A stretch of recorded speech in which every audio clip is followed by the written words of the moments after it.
Hey everyone, welcome back to Remote Sensing Pro. Today I will show you how to download free Sentinel-2 imagery step by step. Let's start by going to the Copernicus data space ecosystem.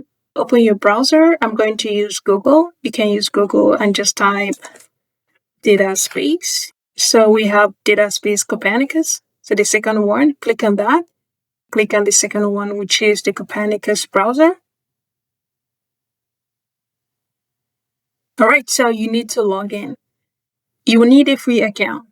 So you either log in or you create one account if you are new. So it's going to take you like about 60 seconds. All right, so I'm going to go ahead and log in.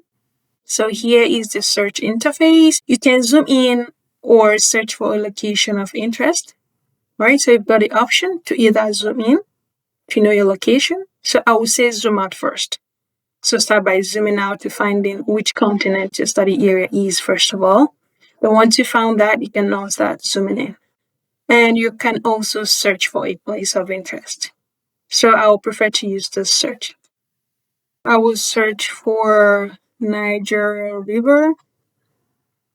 Okay, we've got like Niger River in different locations. I will go with the one located in Nigeria right here.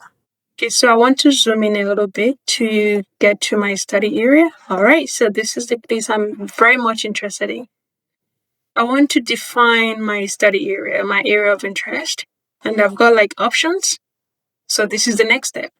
You have the option to either upload a file that has your area of interest, is usually a shape file, right? Or if you don't have that, go ahead and use this box or this pencil. And I will go with the pencil because I prefer that. So I use this pencil to define my study area by clicking on the locations. And finally, the final click that covers the area. My area of interest or my study area is about 156 square kilometers. The next is to filter.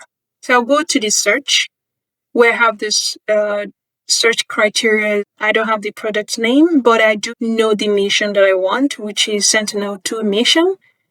I'll click on that. This mission is a multispectral imagery.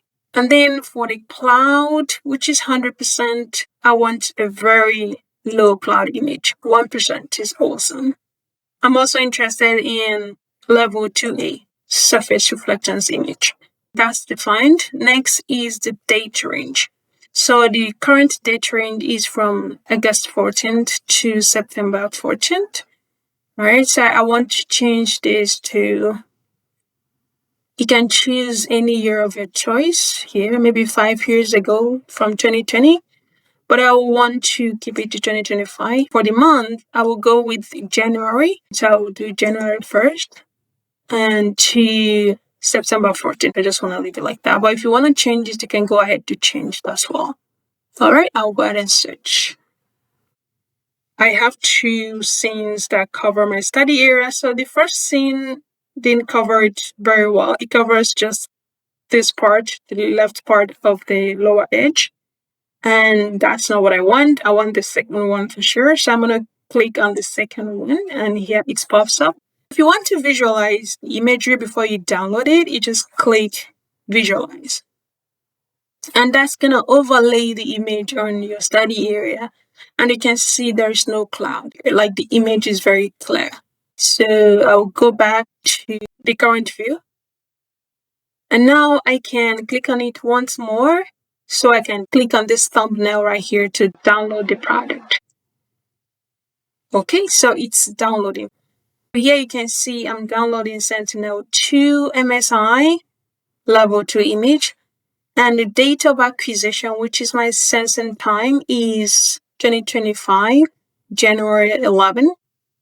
The file comes in a SAFE package, SAFE.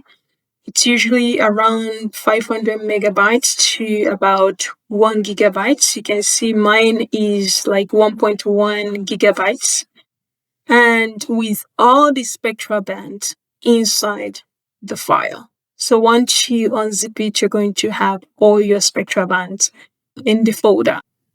And so that's it. you now have your Sentinel-2 imagery ready for you to process.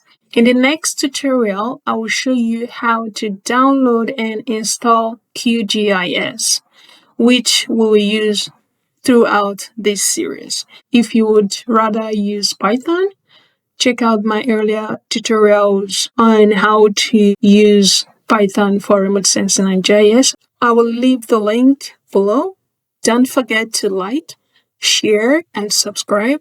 And also let me know in the comments what you will use Sentinel-2 data for. Okay, see you in the next one.